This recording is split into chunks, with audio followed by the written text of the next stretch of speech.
All right, everyone. This is Diego with Textile Apes. As promised, I wanted to post a video on the process of flushing my printer head. I have a RICOH 2000. For the past month, I've been having an issue with the printer head. We tried everything. We tried flushing it. We tried capping the printer heads. Again, flushing it, the normal flush, doing it a hard flush, nothing fixed the printer heads. So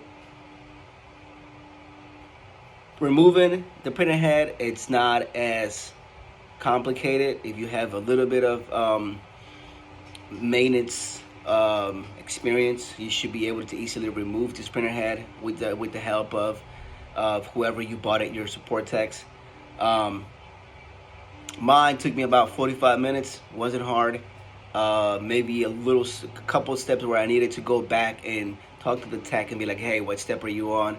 But it wasn't as complicated as a lot of people may think. I'm gonna be posting another video later on how to remove the printer head.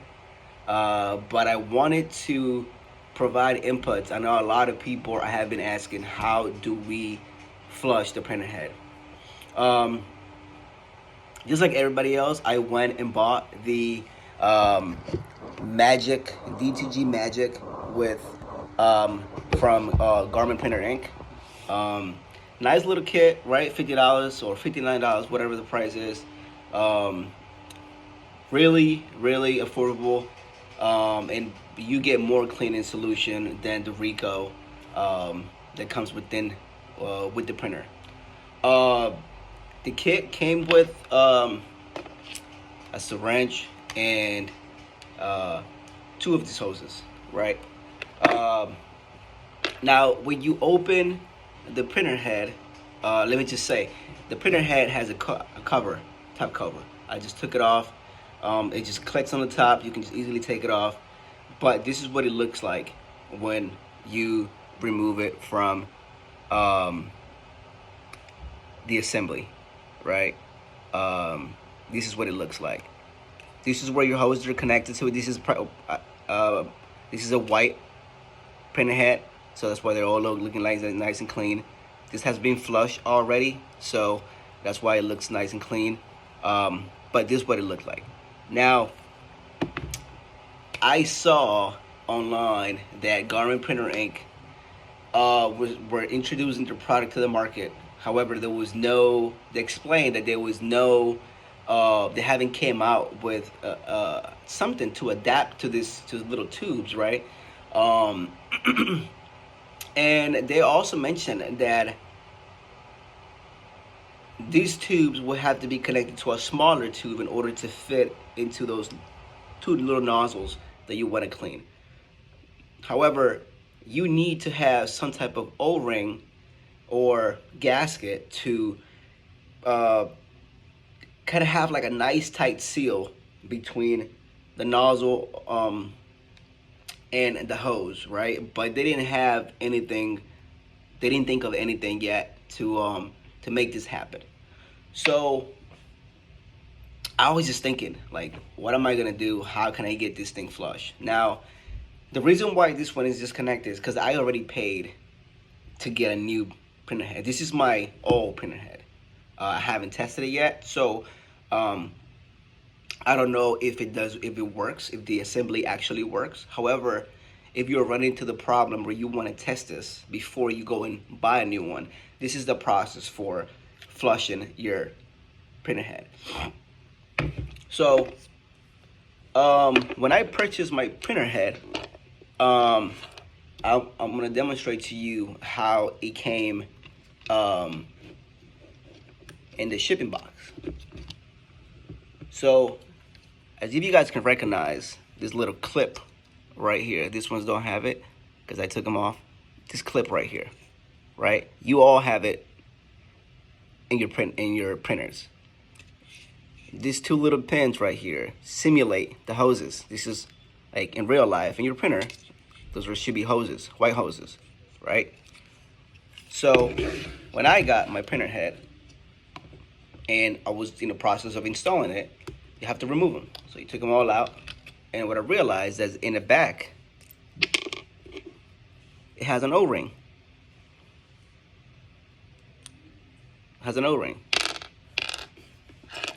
And I have 4 of these clips, which are 4 nozzles. So I figured, like, what can I do to make this work? So I came up with the idea of, I went and bought, it's like GPI mentioned, all you need is a small little hose, right? So I went and found a hairspray that had a spray hose, I would say, a nozzle spray hose, that is as small as pretty much the same size of this metal pin, same diameter. So what I did was I used crazy glue inside around the perimeter of the around of the pin of the hose, and then glued it to this hose that came with the kit. Also use zip ties as a way to reassure that it would not move, and not only that it wouldn't move, that it wouldn't leak out of this. All right, and routed this hoses through the pinholes, and sorry, that was my kid. I had to stop the video. But in the back of this, as you could see, my gaskets or O-rings are installed. So I know that also in the video they talked about removing your let me get the name right, your junction box, right? This is your junction box, which is wire right here, attaches to this, right?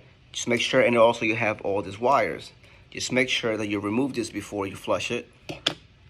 And also make sure that if you can, use tape or anything that would absorb any water from dripping into these wires.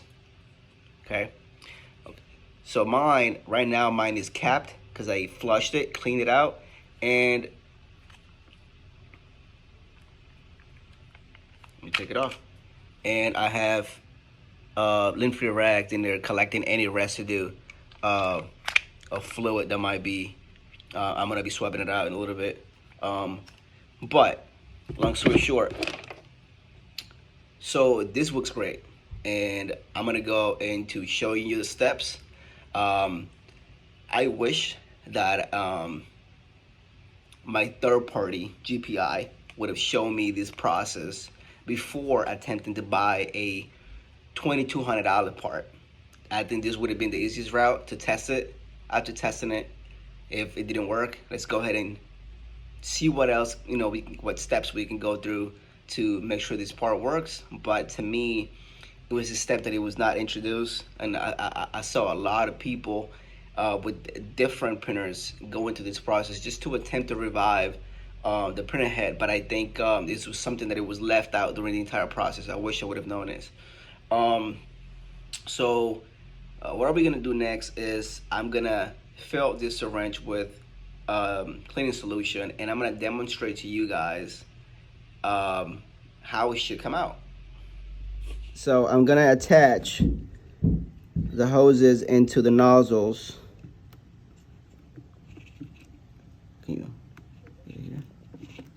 The hoses are as far as they can go. Now you're gonna hear a click on both sides.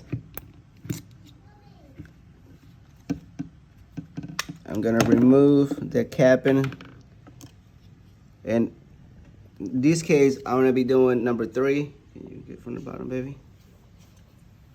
And slowly push fluid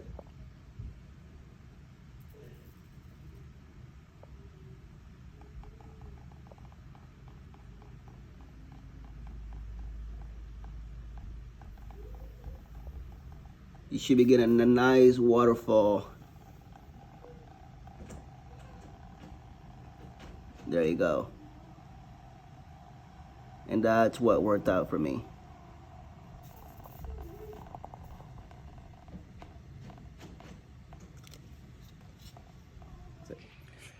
So you guys are probably wondering, how can I get a new set of clips and gaskets to make part attached to this kit that came with my cleaning solution. So you don't even have to order a new kit. All you gotta do is use the ones that came with your printer. So all you gotta do is remove your clips